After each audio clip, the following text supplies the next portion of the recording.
줄로 믿습니다. 할렐루야. 복된 주일 아침 주의 전을 찾으신 여러분들에게 하나님의 은혜와 평강이 함께 하시기를 축복합니다. 옆에 분들 한번 바라보고 인사 나눴으면 좋겠습니다. 잘 오셨습니다. 하나님은 당신을 사랑하십니다.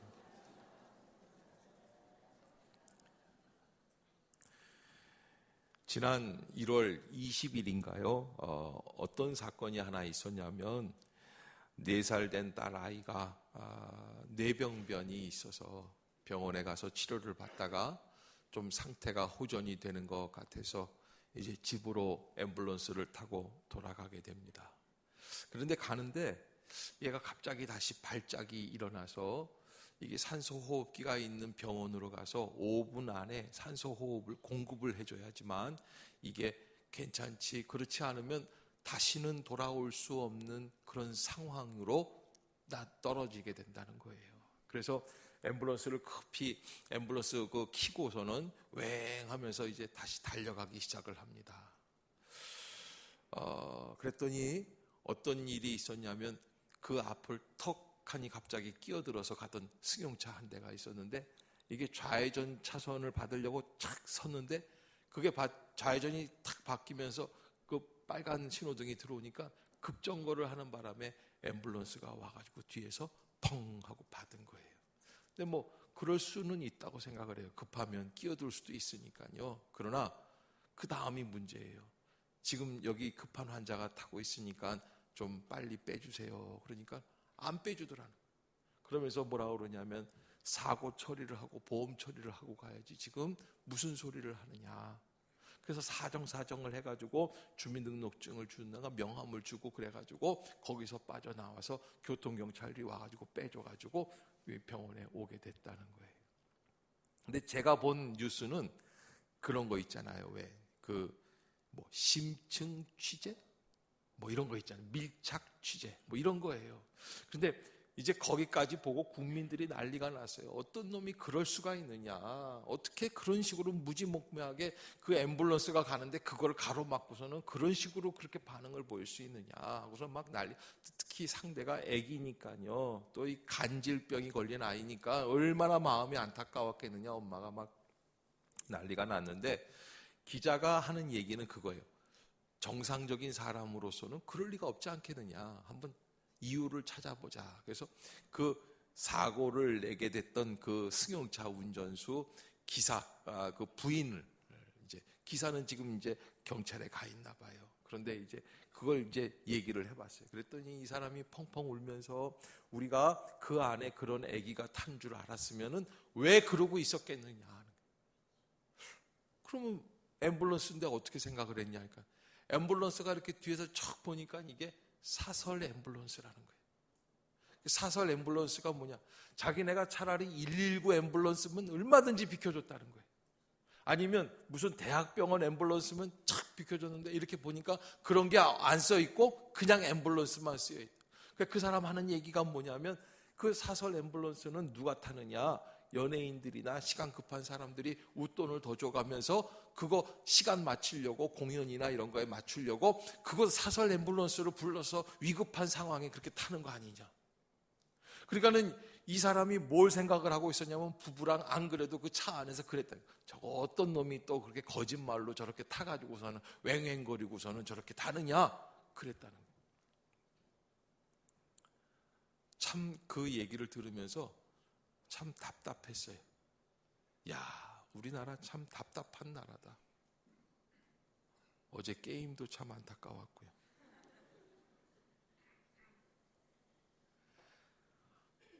여러분, 이런 비극이 어디에서 이루어지게 되느냐? 서로 간에 그냥 피상적으로 서로를 비판하고 판단하는 데서부터 시작이 되는 거예요. 뭔가 남을 판단하려고 할 때 깊게 생각해보고 행동하지 않고 겉으로만 드러난 것을 가지고 행동을 한다는 거예요. 국민들은 그 승용차 기사가 저거는 철면피도 보통이 아니다. 저럴 수가 있느냐 하는 거고, 또 그 승용차 기사는 뭐예요? 그 앰뷸런스를 보고 일방적으로 자기 생각만 하고 저건 또 어떤 연예인이 탄 거냐? 그렇게 비판을 한 거란 말입니다.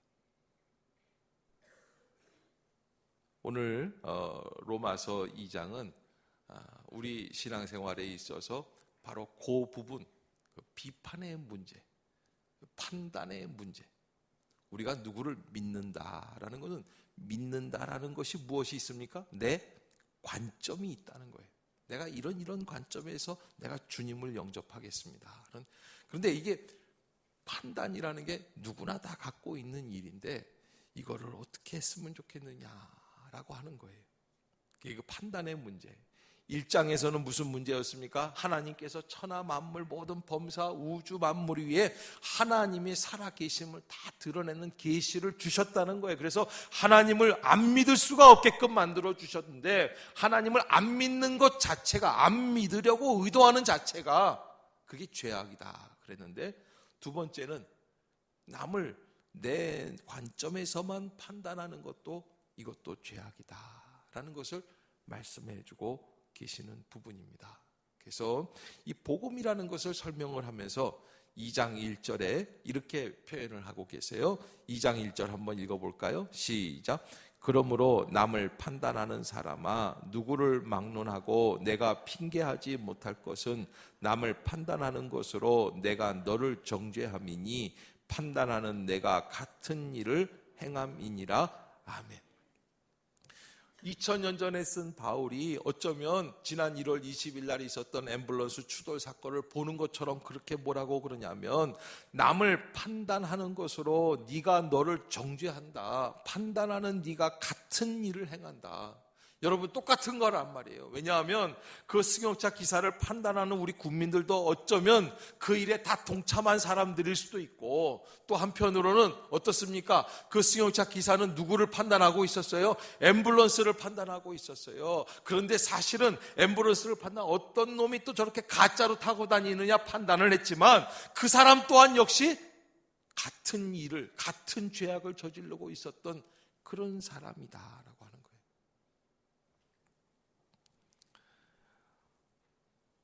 어느 목사님이 그러시는데, 하나님이 실수를 한 가지 하신 게 있다, 사람을 만드실 때. 그래서 무슨 실수를 하셨습니까? 그랬더니 눈을 두 짝을 주셨는데, 한 짝은 밖을 보고 한 짝은 어디를 봐요? 좀 우리 속을 들여다볼 수 있게끔 안쪽으로 뚫어놔 주셨으면 참 문제가 없었을 텐데, 한 짝만 갖고도 할 수 있단 말이에요. 살 수 있어요. 그런데 양쪽을 다 밖으로만 뚫어 놓으셔가지고, 그래서 인간이 안을 못 보고 어디만 본다는 거예요? 밖에만 본다는 거예요.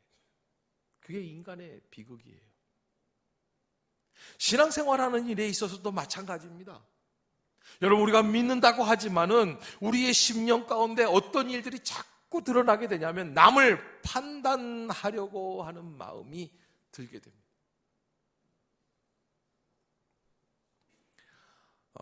바울이 지금 증거하고 있는 이 복음을 한마디로 잘 증거하는 게, 요약한 말씀이 있다고 한다면 고린도 후서 5장 17절에 바울이 아주 한마디로 복음을 뭐라고 그럽니까? 그런즉 누구든지 그리스도 안에 있으면 새로운 피조물이라. 이전 것은 지나갔으니 보라 새 것이 되었도다. 저는 이 말씀이 너무 좋아요. 저 또한 개인적으로 이 말씀 때문에 은혜를 받았기 때문에 거듭난 말씀이지만, 이 말씀 한 구절이 기독교 복음의 전체를 요약해서 해주시는 말씀이에요. 그러니까 누구든지 그리스도 안에 있으면 새로운 피조물이라는 거예요. 자, 여러분, 그런데요, 이 말씀을 해주시고는 혹이라도 이 새 피조물 된 우리가 오해할까봐 로마서 5장 8절에 바울이 뭐라고 기록하고 있는지 아십니까? 우리가 왜 새 피조물이 됐느냐, 우리가 어떻게 해서 예수 그리스도 안에 들어갈 수 있게 됐느냐 하는 거예요. 로마서 5장 8절에 바울은 이렇게 얘기를 합니다. 우리가 아직 죄인 되었을 때에 그리스도께서 우리를 위하여 죽으셨다고 말씀을 하고 있어요. 우리가 아직 죄인 되었을 때, 그러니까 여러분, 우리가 이 자리에 나와 있는 거, 하나님께 예배 드릴 수 있는 거, 구원받은 자로서 성도로서 호칭을 받을 수 있는 거, 이 모든 것의 조건이 어디에 있습니까? 내가 잘났기 때문에 이 자리에 나온 것이 아니라 무엇입니까? 하나님께서 우리가 아직 죄인 되었을 때에 그리스도께서 우리를 위하여 죽게 하심으로, 그러므로 우리가 이 자리에 나올 수 있게 된 줄로 믿습니다. 그게 복음의 핵심이에요. 여러분, 복음은 우리가 이 땅에 살면서 하나님의 나라의 천국 백성으로 살아가고 천국의 은혜를 누리는 것도 중요하지만 동시에 내가 얼마나 부족하고 연약한 존재인지를 깨닫고 주님 앞에 엎드릴 수 있는 마음이 있어야 되는 게 그게 가장 중요한 핵심입니다. 우리는 교회에 나와서 예배를 드리는 이 모든 것 자체가 남을 판단하고 정죄하려고 예배를 드리는 게 아닙니다. 내가 경험을 쌓고 커리어를 높여가지고서는 스펙을 쌓으려고 예배를 드리는 게 아닙니다. 여러분, 이 예배 때 어떻게 드리는 겁니까? 예배의 가장 중요한 핵심이 뭔 줄 아세요? 여러분, 예배를 제사라고 표현을 해요. 제가요, 어렸을 때, 고등학교 때예요. 아버님이 농장을 하셨어요. 방학 때 내려가요. 그러면 아버님이 제가 왔다고 닭 몇 마리를 제가 오면 잡아주시려고 이렇게 남겨놨다가 제가 오면은 닭 잡아라. 오늘 밤에 닭 백숙해서 먹자. 그럼 제가 닭을 잡습니다. 언제부턴가 제가 닭을 잡았어요. 언제부턴가? 하여간 뭐 중학교 때인지 고등학교 때인지 그때부터 닭 잡는 게 참 재밌어요. 여러분, 닭을 잡아가지고 목을 딱 비틀어가지고서 딱 꺾어버리고 여기 털을 쫙 뽑아요. 그러고 칼로 딱 따면은 피가 쫙 나오면은 그러면 이제 이게 딱 잡은 거예요. 숨통이 딱 끊어지죠. 그러면 이제 이게 숨통이 완전히 끊어지라고 어떻게 하냐면 닭을 목을 한 번 더 비틀어가지고 날개를 딱 해가지고 딱 집어넣고 그러고서는 땅에다 놔야 돼. 흙 있는 데다가. 그냥 부뚜막에다 놓으면 다 안 죽는다는 거예요. 그래서 이렇게 해서 죽여요.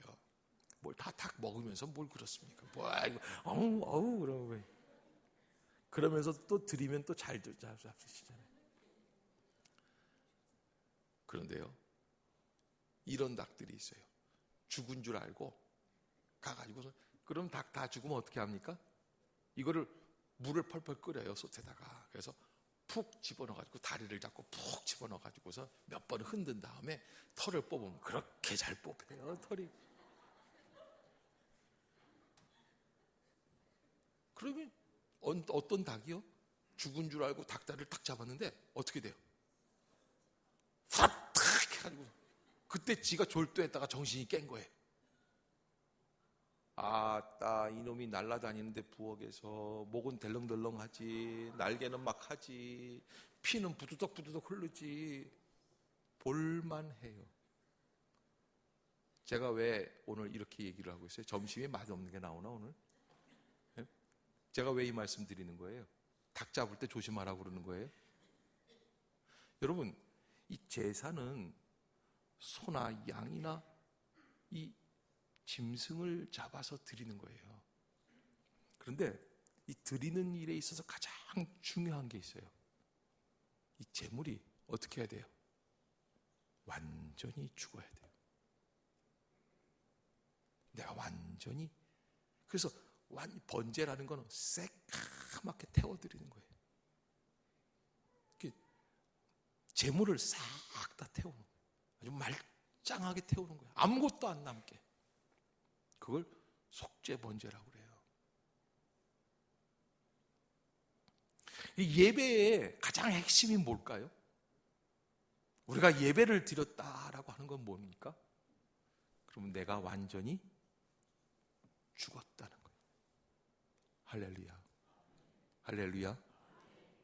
여러분, 우리가 예배를 한번 드리면 하나님의 영광을 우리가 눈을 들어서 발견하고 주님의 임재하심을 체험하고, 그리고는 이 예배가 다 이루어지는 그 과정 속에서 나는 어떻게 됩니까? 나는 완전히 죽는 거예요. 그런데 꼭 갑자기 졸도하다가 깨어가지고서는 덜렁덜렁거리면서 피 흘리고 날아다니는 닭처럼 안 죽으면 문제라는 거예요. 이 2장의 이 말씀이 그거예요. 그러므로 남을 판단하는 사람아. 여러분, 이 판단의 주체는 누구십니까? 이 신앙 안에서 가장 유일한 주체는 여호와 하나님밖에는 우리를 판단하고 심판하실 분이 안 계신 줄로 믿습니다. 하나님만이 판단하시는 거예요. 그런데 그럼에도 불구하고 우리는 신앙생활을 하면서 매 순간마다 모든 사건마다 이야기를 들을 때마다 판단 안 할 수가 없습니다. 그러나 바울은 그렇게 판단하는 사람들은 1절에도 아까 읽은 것처럼 누구를 막론하고 핑계하지 못한다, 이렇게 말씀을 하세요. 왜? 남을 판단하는 것으로 내가 너를 정죄할 것이기 때문이다. 그래서 네가 같은 일을 행하는 것이다. 어느 농장에서 버터를 잘 만든다고 해요. 그 농장에서 버터를 사서 빵을 만드는 제빵업자가 있어요. 그런데 이 빵 만들다 보니까는 사람이 참 이상하죠. 이렇게 오는 이 버터를 이렇게 보는데 드는데 요게 조금씩 가벼워져. 요거 봐라, 요거. 그래서 나를 별렀어요. 언젠가 한번 잡혀봐라. 근데 어느 날인가 확 작아졌어요. 그러면 그렇지. 저울 갖고 와봐, 임자. 그래서 저울을 딱 아니나 달라요. 30%가 날라갔어, 버터가. 안 그래도 지금 생짜 돈 주고 우선 사는 게 아까운데 이걸 30%나 이거 깎아 먹었으니 이거 나쁜 놈이구나. 그래서 고소를 해서 재판관 앞에 섰어요. 판사가 묻습니다. 버터 만드는 사람한테, 당신 집에 저울 있어? 왜?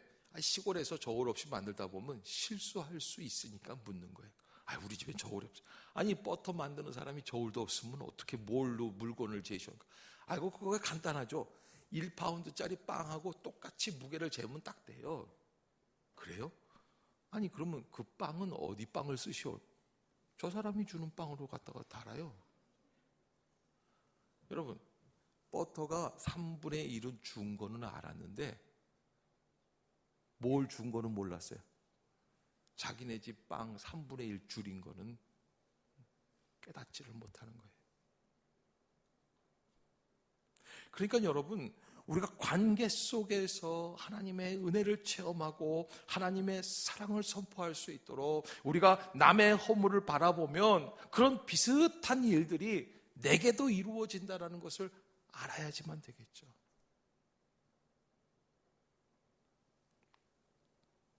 깨닫지 못하니까 바울은 뭐라고 협박 아닌 협박의 말씀을 2절에 이런 일을 행하는 자에게 하나님의 심판이 진리대로 되는 줄 우리가 아노라 라고 말씀을 하고 계세요.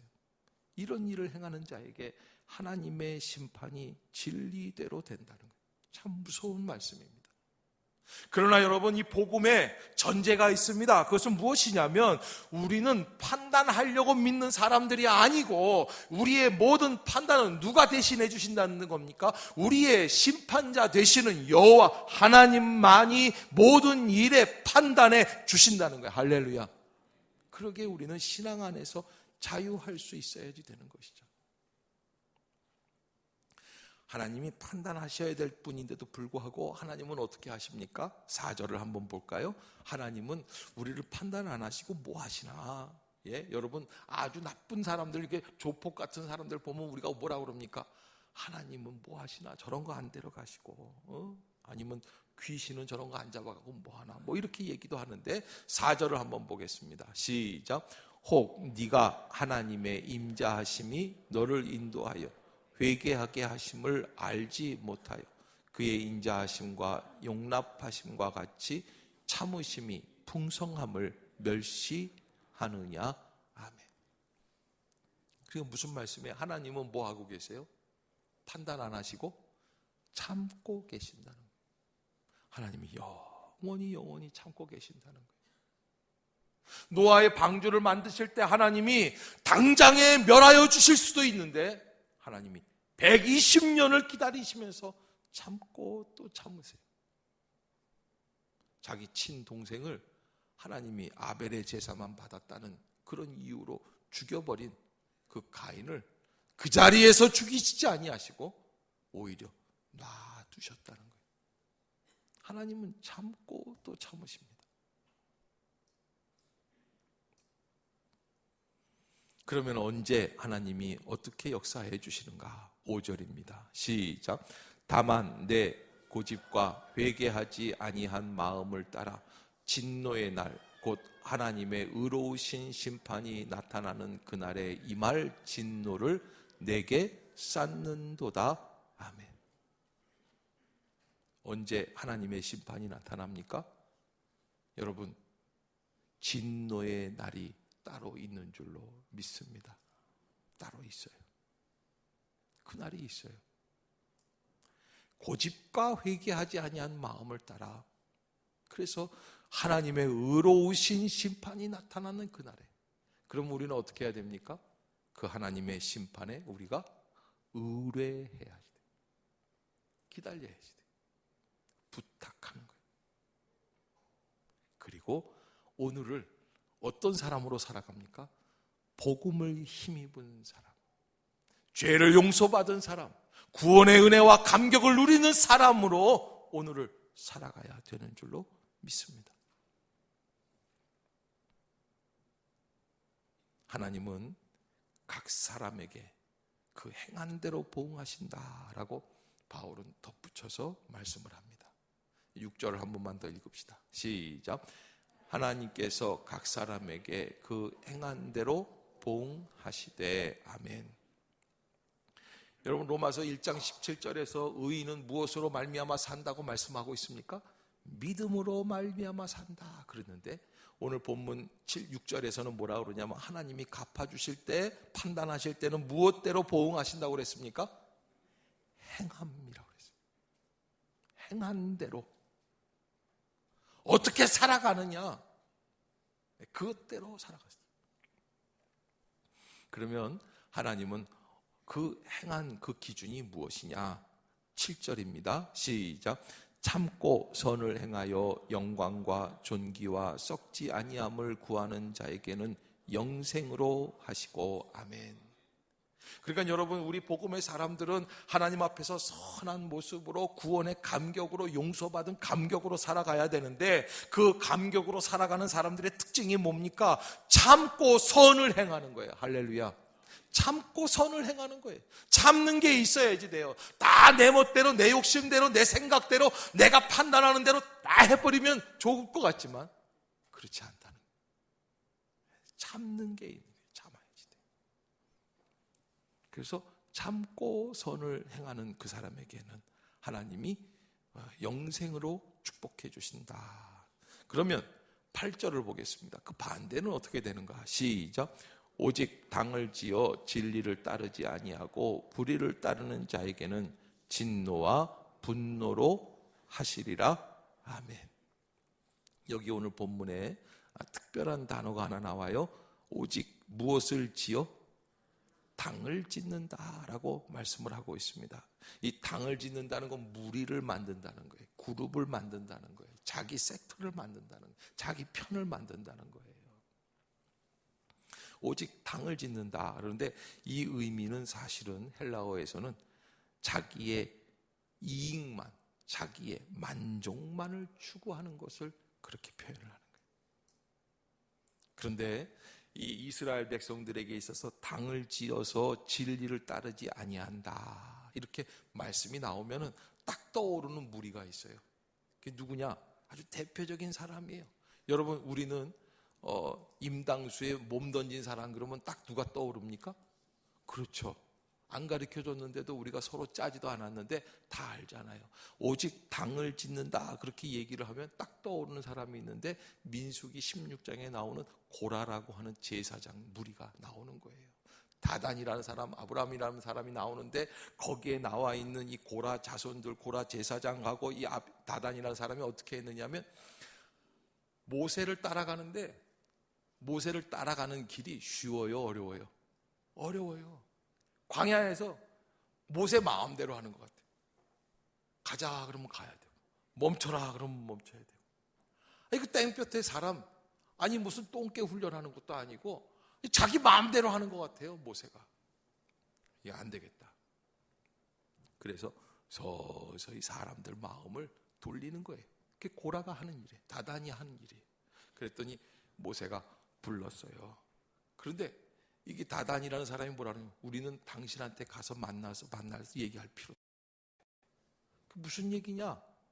너희들 그런 식으로 하면 이거 교만한 거다. 와서 얘기를 해야 되지. 그래서 내일 아침에 향로를 들고서는 와서 한번 너희가 제사 드리는 방식대로 한번 누가 옳은지 한번 하나님 앞에 향을 한번 갖고 와봐라. 하나님께서요 뭐라 그러시냐면 이 모세한테, 야, 지금 고라를 따르는 그 무리들에게서 혹시 하나님께로 돌아올 사람이 있으면 지금이라도 좀 돌아오라고 그래라. 돌아오라고 얘기를 했어요. 근데 사람들이 거기 딱 있는 거예요. 하나님이 어떻게 하시냐면 멀쩡한 땅에 사막이 갈라져요. 저는요 요즘 싱크홀 보면서요, 잠실이나 뭐 이런 데서도 생기고 중국에서도 싱크홀 하룻밤 만에 어떻게 돼요? 집이 가라. 나는 그 집 주인이 고씨가 아닌가 생각이 들어요.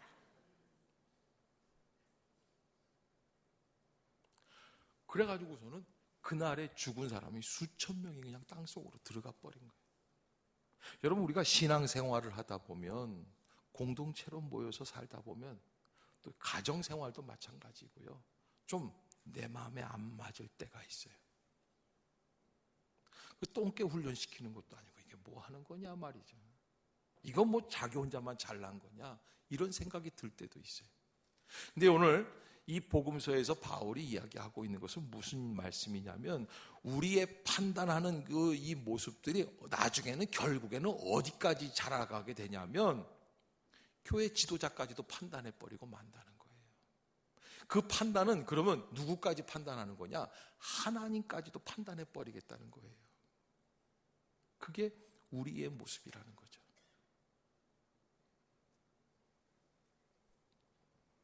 그러면서 11절에 이렇게 말씀을 하고 있어요. 11절 한번 읽어봅시다. 시작.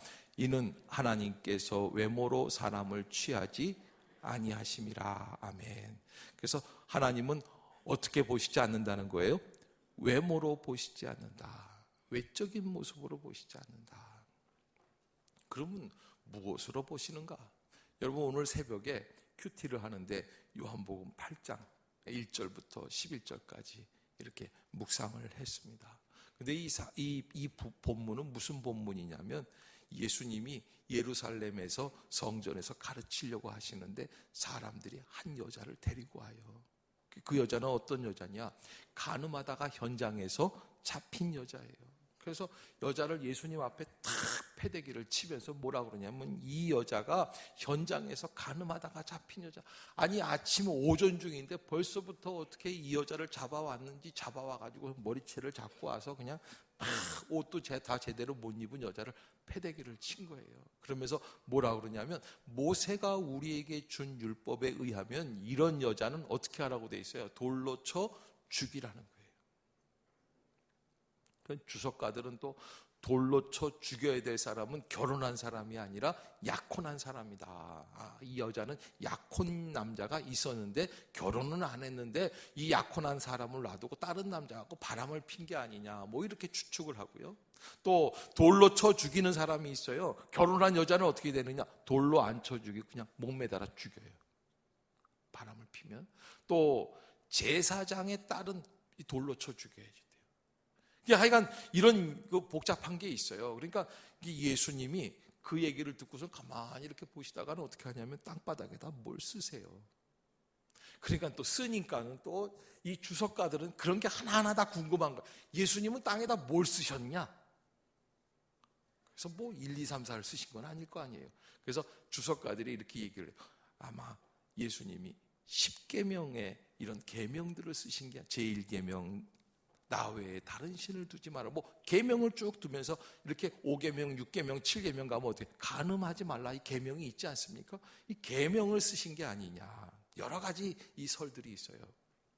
그런데요, 예수님이 그걸 쓰시다가 하도 옆에서 죽일까요 살릴까요 막 예수님을 볶으니까 예수님이 턱 일어나셔서 하신 말씀이 있어요. 뭐라고 그러셨어요? 너희 중에 죄 없는 자가 먼저 이 여인을 돌로 쳐라 그러세요. 자, 그 현장에 그 여인을 잡아온 바리새인들이 있어요. 서기관들이 있어요. 율법사들이 있어요. 그 사람들에게 가장 중요한 일은 뭐예요? 돌로 쳐야 되느냐, 죽여야 되느냐, 살려야 되느냐. 이게 중요해요. 근데 예수님은 뭐라고 그러셨어요? 너희 중에 먼저 죄 없는 자가 먼저 돌로 쳐라. 돌을 치는 건 치는 거예요. 근데 예수님에게 있어서 가장 중요한 건 뭐예요? 내가 죄가 있는지 없는지를 깨닫는 거예요. 우리 인간은요, 그냥 판단하기가 바빠요. 정죄하기가 바빠요. 나쁜 놈을 만들어야지 돼요. 그게 급한 거야. 그러나 예수님은 너 누구를 판단하고 정죄하려고 하기 전에 먼저 뭐부터 보라는 거예요? 네 속부터 한번 봐라 그러시는 거예요. 네 속부터. 네가 과연 돌을 들어서 칠 수 있는 자격이 있는 사람이냐? 너희 중에 돌 없는, 죄 없는 자가 먼저 돌을 들어서 쳐라 그러셨다는 거예요. 그런데 예수님이 그렇게 여인을 감싸주시고는 또 거기다 뭘 쓰셨어요? 여러분, 제가요 묵상하다가 그거를 좀 깨달았어요. 뭐라고 쓰셨을 것 같아요? 제 생각에는. 하긴 뭐 여러분들이 제 생각을 어떻게 하시겠어요? 이 목사가 참 깊이, 이런 사람이 없다니까요, 여러분. 예? 제가 생각하기에는 오늘 아침에 하나님이 그런 지혜를 주신, 믿음의 우선순위가 뭐냐? 우선순위가 뭐냐? 아마 우선순위, 한글을 아셨으면 우선순위 이렇게 쓰셨을 거예요. 먼저 해야 될 게 뭐냐? 뭐예요? 남을 보는 게 먼저가 아니라 뭐예요? 나를 보는 게 먼저예요.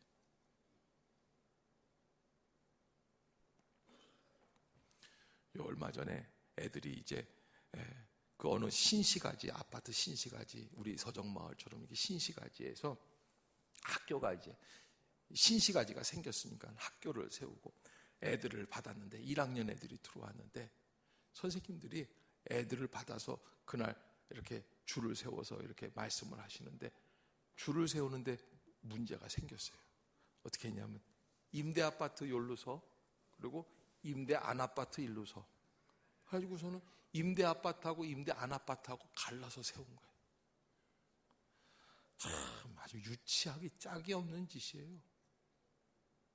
그래서 선생님들한테 기자가 아니 이럴 수가 있습니까? 그랬더니 며칠 전부터 임대 안 아파트 엄마들이 우리 애를 임대 아파트 애들이랑 같이 세우면 죽을 줄 알라고 협박을 했다는 거예요.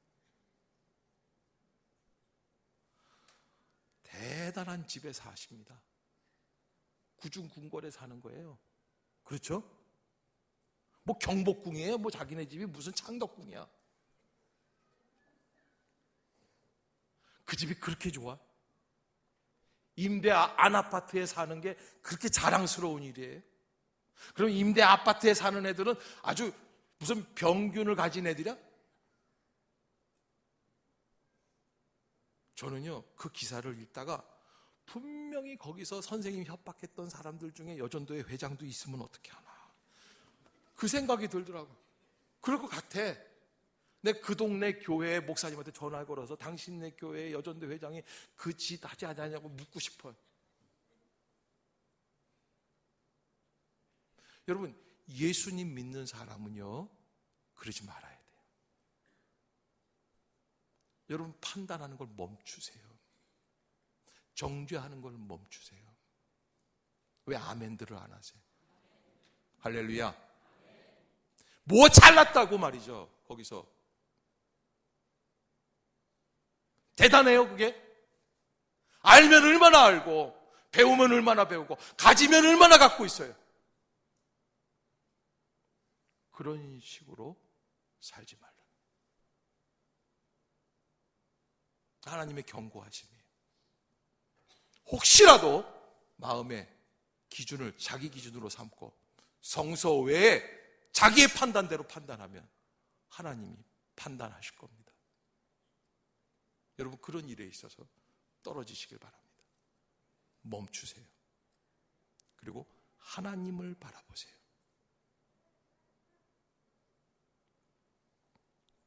하나님도 기다리고 또 기다리십니다. 예수님도 기다리고 계십니다.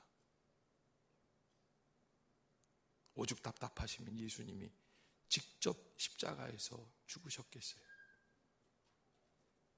복음은 바로 우리가 아직 죄인 되었을 때에 그리스도께서 우리를 위하여 십자가에서 죽으신 것을 깨닫는 것이 복음입니다. 그때 은혜가 시작이 됩니다. 나는 이런 대접을 받을 자격이 있어. 왜 나를 몰라주는 거야? 그것이 복음이 아닙니다.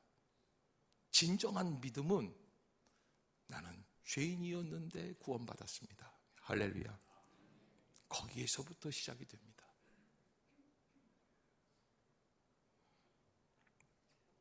영국의 어느 여왕이 그런 얘기가 있어요.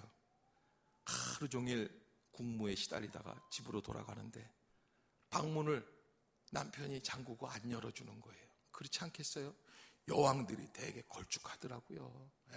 호탕하고 그저 여자가 수상만 돼도 그렇고 저쪽에 계신 분도 그렇고 하여간 여자분들이 지도자를 하시는 건 참 쉽지 않잖아요. 그러니까 남편을 보는데 남편을 보기가 남편을 보는 게 아니라 백성을 보는 거, 국민을 보는 거. 그러니까 남편한테도 그럴 거예요. 국민 여러분 그럴 거란 말이죠.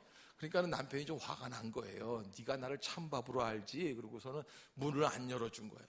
그러니까 이 여자가 딱하니 뭐라고 그러냐면, 여보, 영국의 여왕이 들어왔는데 문을 안 열고 뭐 하셔?